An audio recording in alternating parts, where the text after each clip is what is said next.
बिस्मिल्लाहिर्रहमानिर्रहीम। अस्सलाम वालेकुम। Hope you are doing well. आज जो हम लोगों ने चैप्टर स्टार्ट करना है वो है चैप्टर नंबर 5, जिसका नाम है इंट्रोडक्शन टू माइक्रोसॉफ्ट एक्सेस। जी, तो बेसिकली हम लोगों ने बात की थी कि हमारे पास जो है डेटाबेस, वो क्या चीज़ है। डेटाबेस में हम लोग अपने डाटा को स्टोर करते हैं in the form of table, rows and columns, और फाइल्स की फॉर्म में, रिकॉर्ड्स की फॉर्म में। ठीक है, तो अब फिर हम लोगों ने बात की डेटाबेस मैनेजमेंट सिस्टम के बारे में। वो क्या होता है, जिसका काम होता है आपके डेटाबेस को मैनेज करना, आपके रिकॉर्ड्स को मैनेज करना, फाइल्स को मैनेज करना, जब आपको उसकी ज़रूरत हो तो किस टाइम आपको रिट्रीव करना है। फिर आपने उसकी कुछ स्टेप्स पढ़े, जब भी आपने डेटाबेस को डिज़ाइन करना है तो आपको किन किन फेजेस से गुजरना पड़ता है। ठीक है, तो बेसिकली आपने डेटाबेस के रिलेटेड चीज़ें पढ़ ली हैं। अब बात करते हैं ऐसे कौन से सॉफ्टवेयर हैं जो हमें डेटाबेस बनाने की फैसिलिटी प्रोवाइड करते हैं। उसी में से हम लोगों ने कुछ डेटाबेस के सॉफ्टवेयर के नाम जैसे एग्जांपल देखे, और उसमें से हम लोगों ने एक पढ़ा था माइक्रोसॉफ्ट एक्सेस, और एक हमने पढ़ा था माई एस क्यू एल। तो बेसिकली ये दो मेन सॉफ्टवेयर होते हैं, इसके अलावा भी होते हैं। ये दो सॉफ्टवेयर होते हैं जो कि आपको डेटाबेस बनाने की फैसिलिटी प्रोवाइड करते हैं। ठीक है, आपको डेटाबेस आप इसके थ्रू बना सकते हैं। तो आज जो हमने चैप्टर स्टार्ट करना है वो है चैप्टर नंबर 5, और वो चैप्टर है इंट्रोडक्शन टू माइक्रोसॉफ्ट एक्सेस। जी, तो माइक्रोसॉफ्ट एक्सेस यानी कि ऐसा सॉफ्टवेयर जो कि आपको डेटाबेस बनाने की फैसिलिटी प्रोवाइड करता है, जहाँ पे आप बैठ के डेटाबेस बना सकते हैं, और वो आपके रिकॉर्ड्स को बिल्कुल DBMS, बल्कि वो आपके लिए एक DBMS है। वो आपके रिकॉर्ड्स को मैनेज करे, आपकी फाइल्स को मैनेज करे, और आपके जो जो आपको कुछ एडवांटेजेस, आपकी फैसिलिटीज़ आपको कुछ प्रोवाइड करे। फिर उसमें अब क्या होता है, माइक्रोसॉफ्ट एक्सेस क्या होते हैं, इसमें जब हम लोगों ने डेटाबेस बनाना है तो हम लोग किस तरह बनाते हैं, क्रिएट कैसे करते हैं, और इसके कौन से क्या क्या फ़ायदे हैं। तो हम बेसिकली इस चैप्टर में हम लोगों ने ये चीज़ों को देखना है।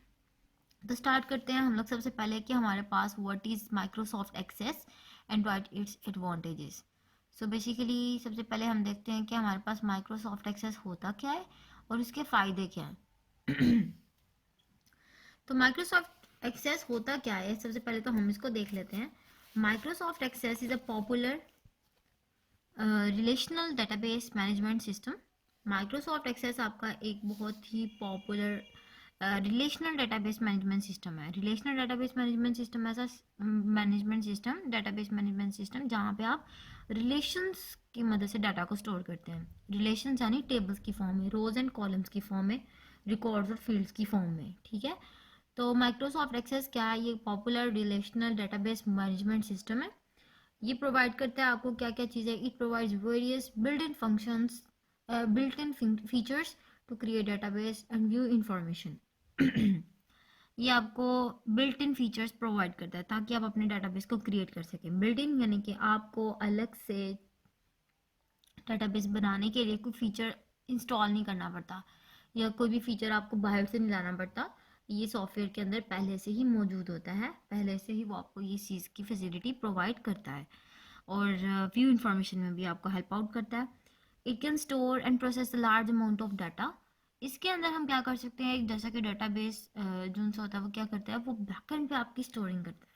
ठीक है, बैकएंड पे आपकी क्या करता है, स्टोरिंग करता है डाटा की।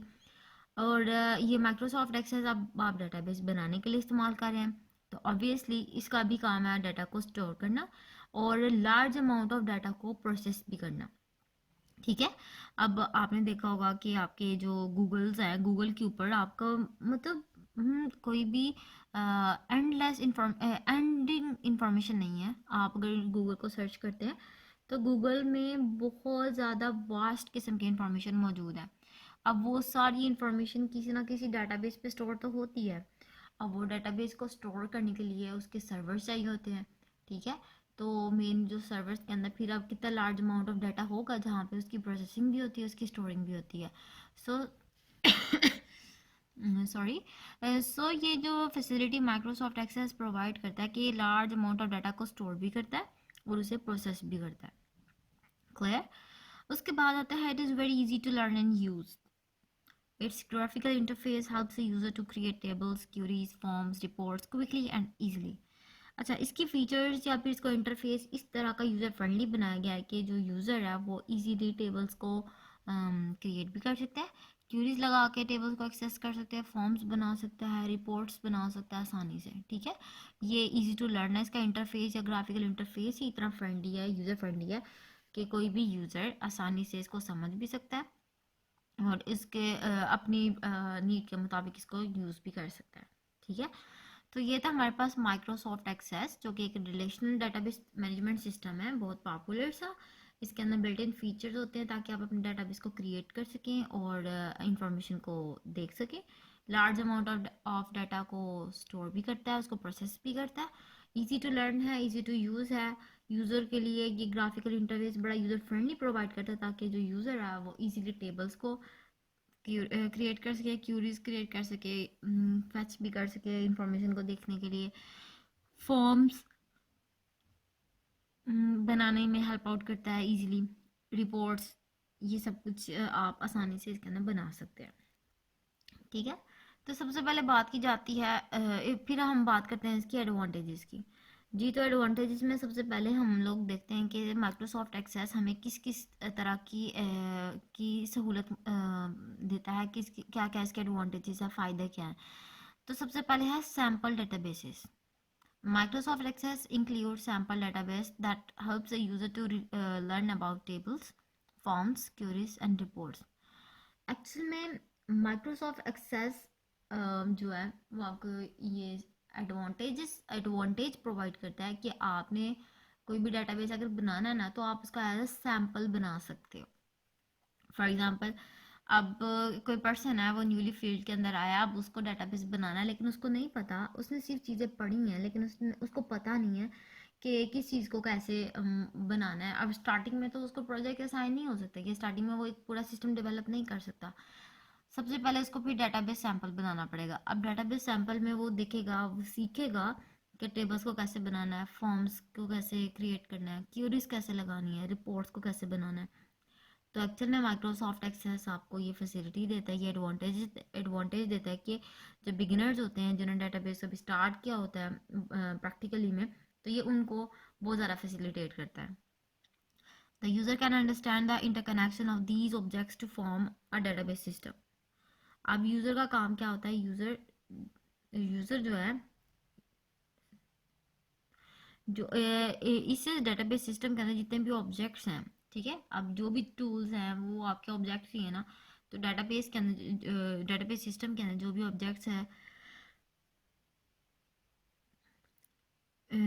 जो भी आप सॉफ्टवेयर यूज़ कर रहे हैं एमएस एक्सेस में, उसमें जो जितने भी ऑब्जेक्ट्स हैं, यूज़र को समझ आ जाती है कि उन ऑब्जेक्ट्स का आपस में इंटरकनेक्शन क्या है, कौन सा ऑब्जेक्ट किसके साथ लिंक्ड आउट है, और फिर वो उसको यूज़ करते हुए अपना एक डेटाबेस मैनेजमेंट सिस्टम बना सकता है। ठीक है, डीबी डेटाबेस सिस्टम बनाता है।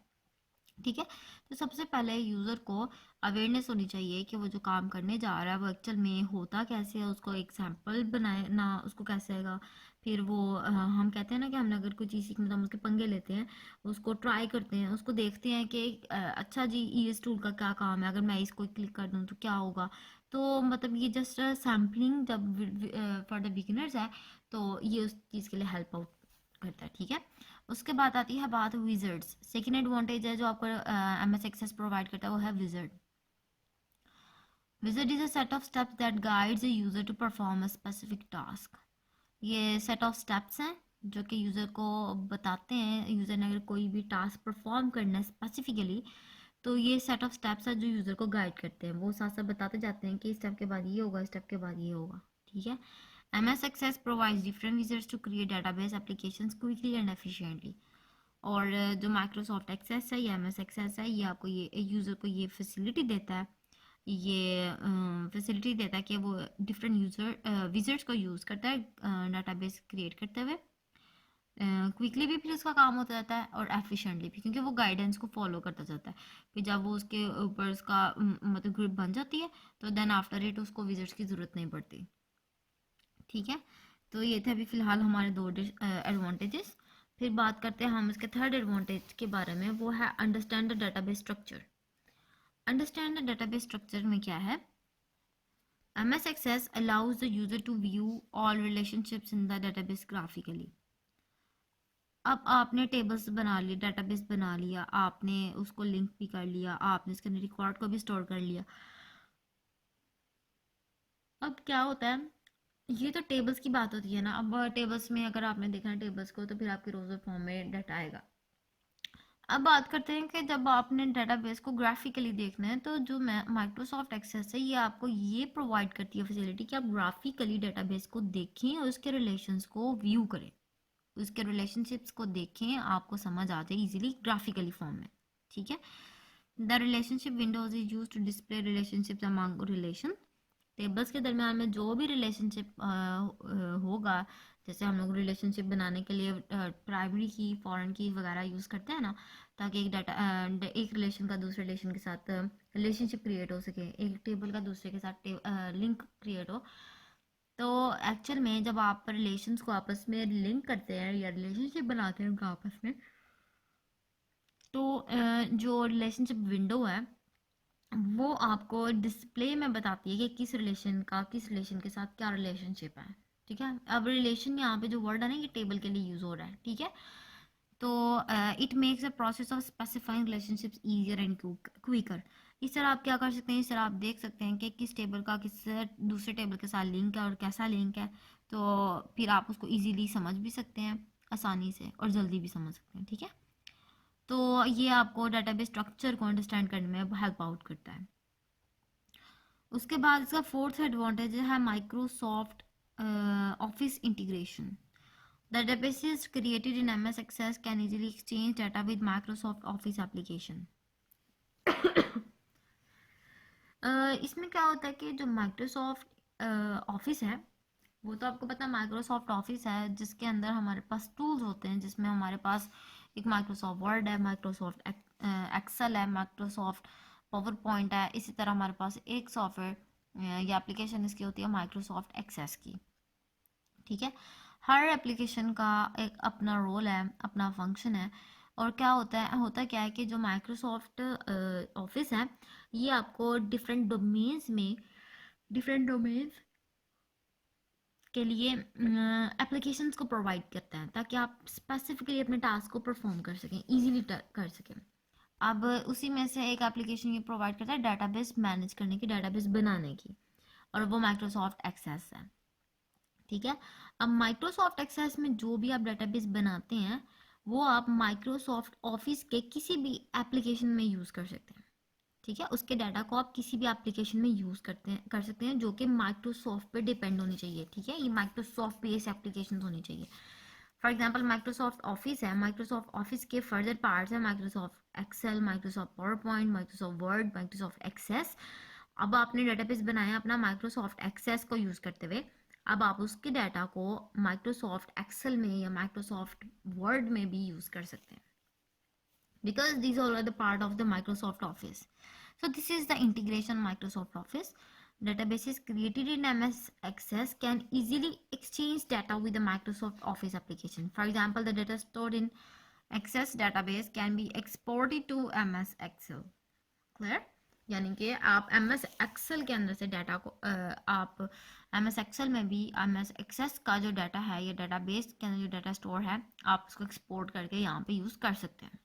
सो this is the facility provided by Microsoft Access. ठीक है। उसके बाद आपके पास आता है फिफ्थ एडवांटेज, ईजियर प्रोग्रामिंग का। ठीक है।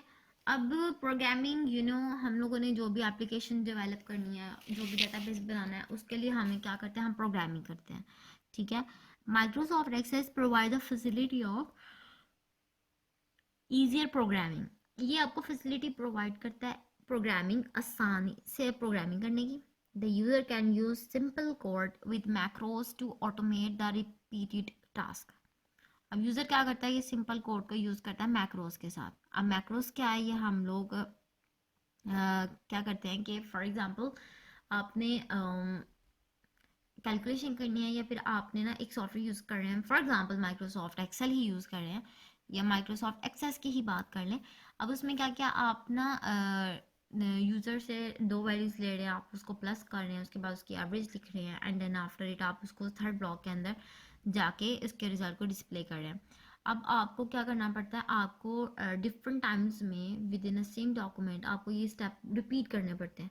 तो अब ये 3 से 4 स्टेप्स को बार बार रिपीट करने से बेहतर ये है कि आप उसके लिए कोई शॉर्ट की बना लें। जैसे हम लोग कंट्रोल+S को दबाते हैं तो हमारी फाइल सेव हो जाती है, बजाय ये कि हम पहले मेन्यू में जाएं, वहाँ जाके सेव के ऑप्शन को क्लिक करें और उसके बाद हमारी फाइल सेव होती है। ठीक है, तो मैक्रोस क्या होते हैं, वो आपके यूज़र डिफाइंड शॉर्ट कीज बनाने के जो काम को हम कहते हैं, प्रोसेस को कहते हैं, वो हम कहते हैं उसको मैक्रोस। डिफरेंट स्टेप्स को आप जस्ट कीज में क्लोज कर देते हैं उसके अंदर। जैसे ये प्लस और ये एवरेज वाला जो मैंने आपको काम बताया, ये डिफरेंट स्टेप्स हैं। अब ये मैं रिपीट कर रही हूँ, लेकिन इसके लिए ही मैं एक शॉर्ट की जनरेट कर लेती हूँ। जैसे कंट्रोल+, फॉर एग्जांपल पी दबा देती हूँ, कंट्रोल+I कर देती हूँ। कंट्रोल+I के नीचे मैंने फंक्शनैलिटी डिज़ाइन किया है कि ये 2 वैल्यूज़ लेगा, उसको प्लस करेगा, उसके एवरेज निकालेगा और थर्ड सेल के अंदर पेस्ट कर देगा। तो ये जो काम है, डिफरेंट स्टेप्स को मैं बजाय बार बार परफॉर्म करने के लिए जस्ट कंट्रोल+I क्लिक करूँगी और मेरा ये जो वर्किंग है परफॉर्म हो जाएगी। इसको हम कहते हैं मैक्रोस। ठीक है, the user can use simple code with macros to automate the repeated task.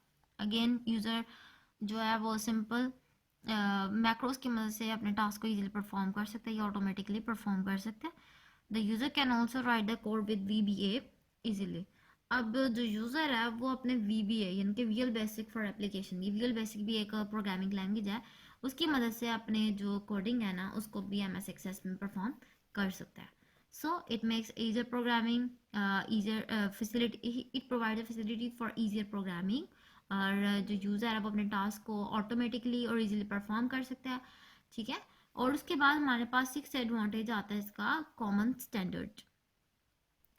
Microsoft Access uses the standard structured query language to perform different operations on the database। अब Microsoft Access क्या करता है, वो use करता है standard Curie language, structure Curie language, SQL। जैसे हर programming, हर application को बनाने के लिए कोई ना कोई खास प्रोग्रामिंग हमें करनी पड़ती है। तो जब हम डाटाबेस को डिज़ाइन करते हैं तो depend upon the software, database को डिज़ाइन करने के लिए हम जो क्यूरी लैंग्वेज यूज़ करते हैं उसका नाम होता है स्ट्रक्चर्ड क्यूरी लैंग्वेज। ठीक है, स्ट्रक्चर्ड क्यूरी लैंग्वेज। अब इस लैंग्वेज की मदद से आप अपने डाटाबेस को बनाते हैं या इसकी प्रोग्रामिंग करते हैं।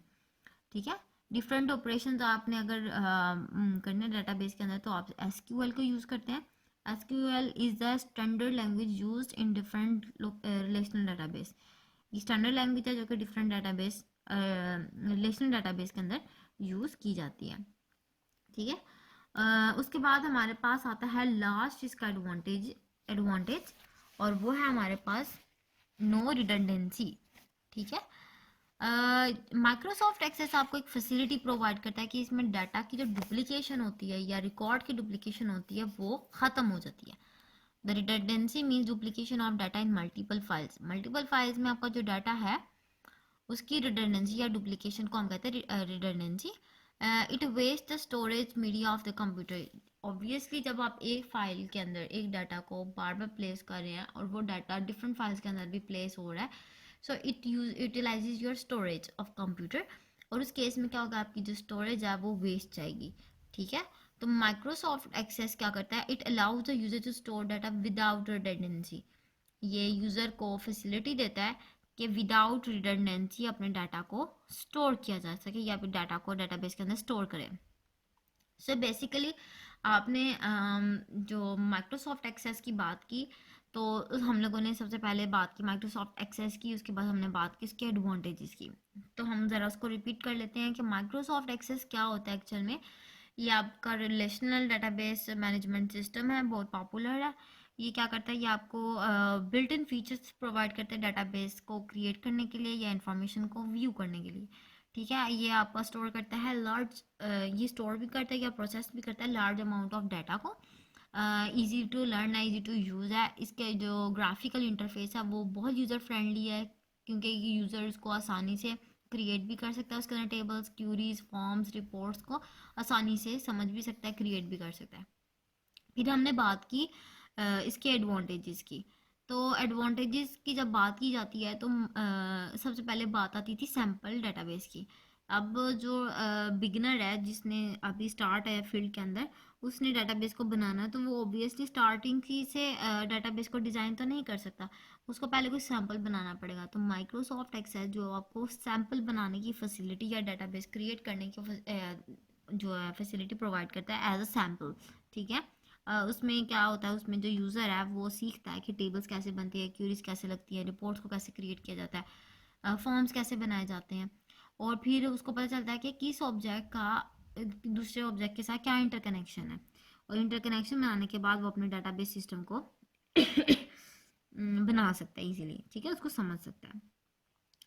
उसके बाद हमारे पास सेकंड एडवांटेज था उसका विजिट। अब विजिट क्या होता है, ये स्टेप्स सेट ऑफ स्टेप्स होते हैं जो कि यूज़र को गाइड करने के लिए होते हैं ताकि वो यूज़र जो है स्पेसिफिक टास्क को परफॉर्म कर सके। ठीक है, और जो आपका एम एस एक्सेस है ये आपको डिफरेंट विजिट्स प्रोवाइड करता है ताकि जब भी आप डाटाबेस एप्लीकेशन को क्रिएट करने जाएं तो वो इजीली और क्विकली और एफिशिएंटली परफॉर्म हो सके, आपको स्टेप्स का इजीली आपको स्टेप्स की इजीली समझ आ सके। फिर बात आई थी understand the database structure. Microsoft Access जो है वो क्या करता है, वो डाटाबेस तो बनाता है, साथ ही साथ उसकी ग्राफिकली जो रिलेशनशिप्स हैं टेबल्स के आपस में उसको भी व्यू कराने के लिए ग्राफिकली हमें इंटरफेस प्रोवाइड करता है। ठीक है, उसको हम कहते हैं रिलेशनशिप विंडो, जहाँ पे देखा जाता है कि इस डाटाबेस के अंदर जितने भी रिलेशंस हैं उनके आपस में क्या रिलेशनशिप है। ठीक है, वो डिस्प्ले करता है ग्राफिकली। ठीक है, और इस तरह क्या होता है कि रिलेशनशिप ईजियर और क्विकर हमें समझ भी आ जाती है कि इस रिलेशन का आपस में क्या ताल्लुक है। उसके बाद ये हमें फैसिलिटी प्रोवाइड करता है माइक्रोसॉफ्ट ऑफिस इंटीग्रेशन की।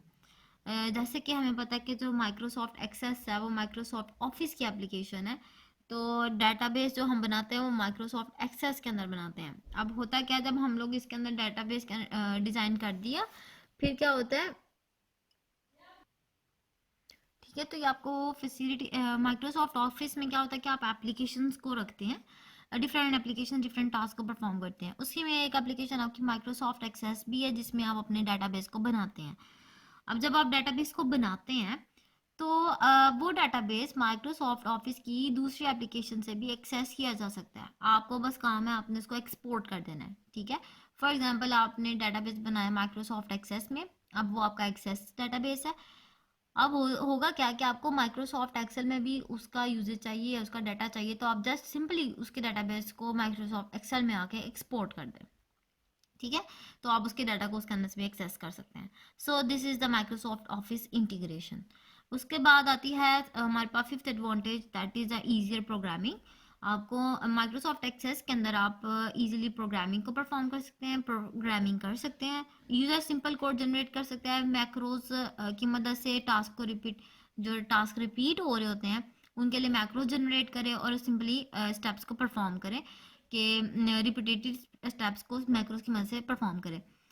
तो जो यूज़र होता है वो आसानी से जो है विजुअल बेसिक एप्लीकेशंस को यूज़ करते हुए विजुअल बेसिक जो सी लैंग्वेज है उसको यूज़ करते हैं एप्लीकेशंस को भी बना सकता है, उसकी भी कोडिंग कर सकता है। फिर बात आती है हमारे पास सिक्स एडवांटेज की, दैट इज़ कॉमन स्टैंडर्ड। अब होता क्या है कि जो माइक्रोसॉफ्ट एक्सेस है वो यूज़ करता है स्टैंडर्ड स्ट्रक्चर्ड क्यूरी लैंग्वेज को ताकि वो डिफरेंट टास्क को परफॉर्म कर सके। ठीक है, अब डिफरेंट टास्क को जब परफॉर्म करना है जैसे डाटाबेस की बात की जाए कुछ भी हम लोग जब प्रोग्रामिंग करते हैं किसी भी चीज़ की तो हमें कोई खास लैंग्वेज की ज़रूरत पड़ती है। जब डाटाबेस की बात आती है तो हम लोग एसक्यूएल की बात करते हैं। एसक्यूएल जो आपकी क्यूरी लैंग्वेज है, स्ट्रक्चर क्यूरी लैंग्वेज है, वो डाटाबेस ऑपरेशन को परफॉर्म करने के लिए हम यूज़ करते हैं। माइक्रोसॉफ्ट एक्सेस आपको ये फैसिलिटी प्रोवाइड करता है कि आप इसके डिफरेंट रिलेशन डाटाबेस को बनाने के लिए एसक्यूएल को यूज़ कर सकते हैं। ठीक है, सॉरी। उसके बाद आते हैं आपके पास seventh and the last advantage, that is a no redundancy. Database management system में बेसिकली हम रिकॉर्ड्स की बात करते हैं, रोज़ की बात करते हैं तो रोज़ की रिपीटेशन हो सकती है।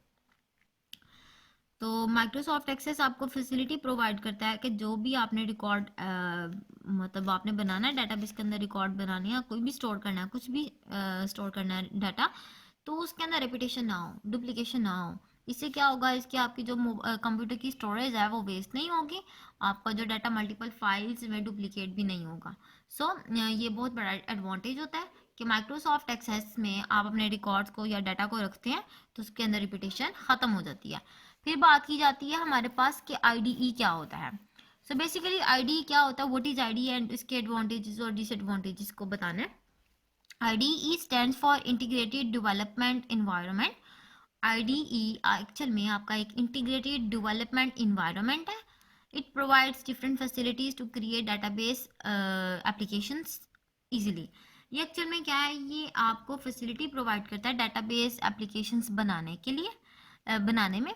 It is a graphical interface where the user can specify the requirements for the database applications. ये एक्चुअल में क्या है, ये आपका ग्राफिकल इंटरफेस है जहाँ पे यूज़र जो है स्पेसिफाई अपने रिक्वायरमेंट्स के मुताबिक डाटाबेस एप्लीकेशन को बनाता है। ठीक है, डाटाबेस एप्लीकेशंस के लिए उसको क्या क्या रिक्वायरमेंट है उस चीज़ को भी देखता है। ग्राफिकल इंटरफेस आपको प्रोवाइड किया जाता है। The details of database creation are hidden from the user.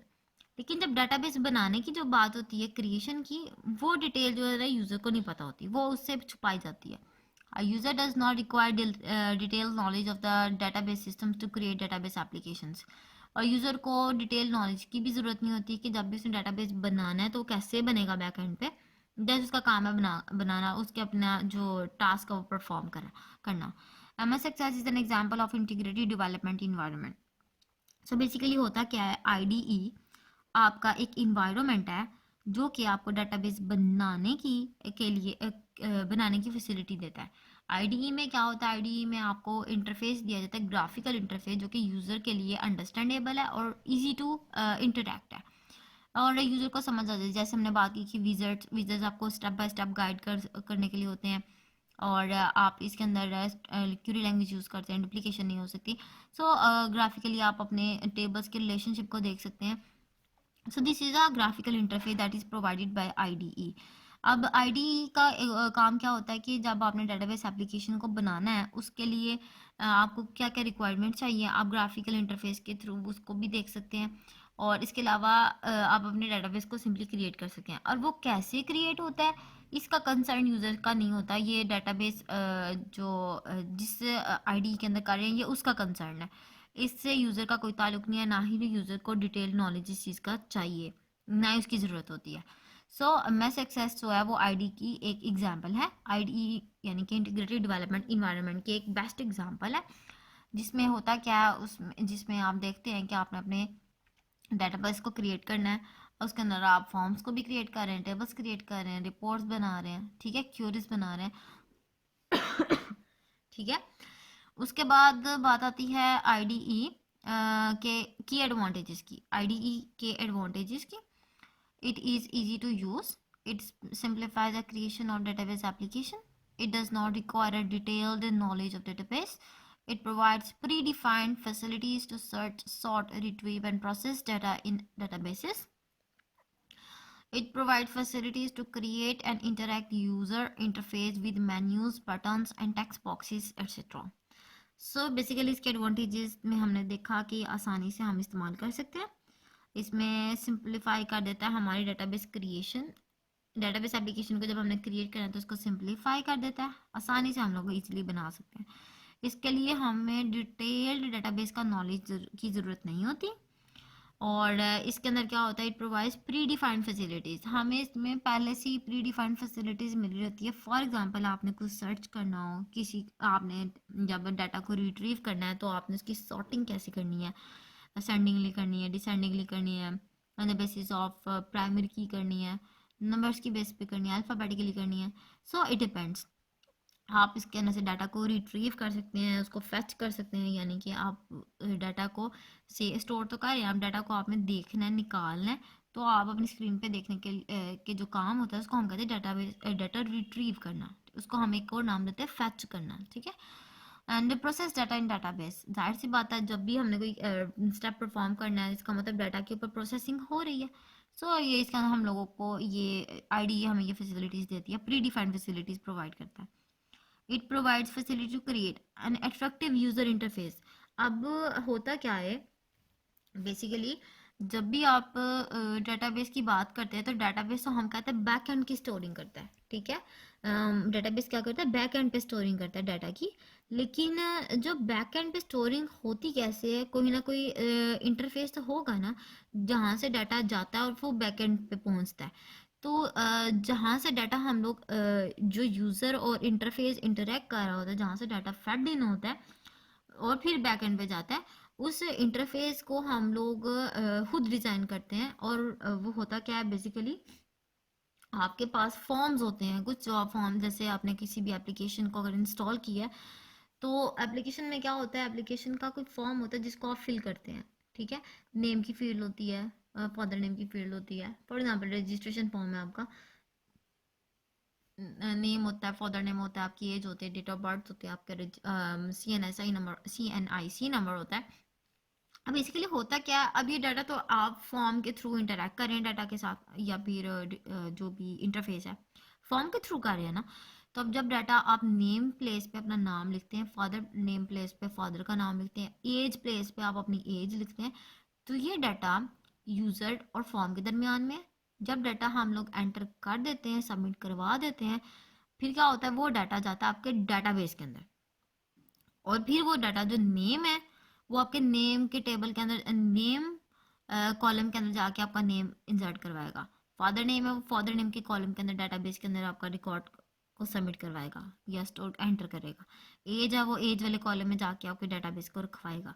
So basically क्या होता है कि जो डाटाबेस है वो आपकी बैकएंड कोडिंग है, बैकएंड पे जो आपका काम होता है स्टोरिंग है डाटा की।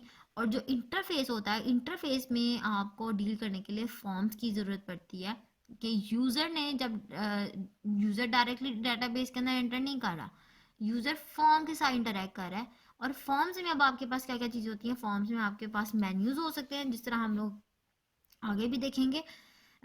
मेन्यूज़ क्या होते हैं, बटन्स होते हैं, टेक्स्ट बॉक्सेस होते हैं। तो ये फैसिलिटी जो है ना यूज़र इंटरफेस की, ये हमें आईडीई प्रोवाइड करता है, ये माइक्रोसॉफ्ट एक्सेस हमें प्रोवाइड करता है, ठीक है।